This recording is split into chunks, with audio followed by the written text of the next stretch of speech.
We came from a real northern English working class background where you just know that you're either going to become a soccer player, a musician, or a bank robber.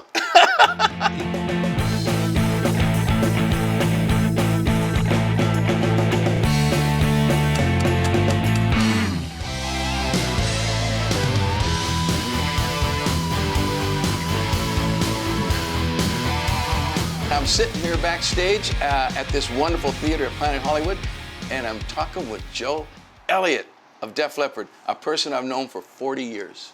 40 years this month. Exactly. We're having an anniversary conversation. Yeah, we are. My first time in England, I did a British tour of Sammy Hagar Street Machine record, which I know this because it just turned 40 years old Sunday. There you go. So long story short, my manager's going, these guys are really great, man. You got to stay and come early. You got to see them, And I'm going, they're kids, man. I got kids. He was not wrong. I almost have kids their age.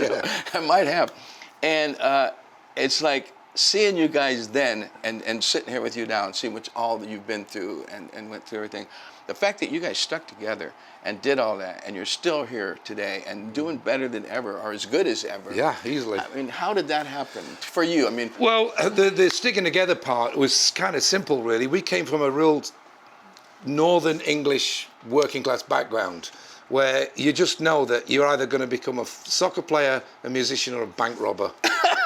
That's it. Or it's factory life. And if you want something outside of a factory, there were your three options. Did you try your hand at the other two? Yeah, or did you just go in and sing? Actually, Rick Savage was on an apprentice soccer player for Sheffield United. What about the bank robber? The bank robbery thing, no. I think the closest I came to being a felon was breaking into a few gigs up drain pipes and through toilet windows and stuff like that, T-Rex or Bowie or whatever. But the sticking together part just comes from that working class background of you've got this possibly only one chance to do something with your life that's so extraordinary compared to what everybody else in your kind of locale is doing, that we were scared to do anything but, and when Rick lost his arm, the way that we'd become even then, only 5 years as a band, we were so tight that we were like, well, it's like you don't kick your brother out your family if he has an accident, so if he can't do this, it's up to him to tell us.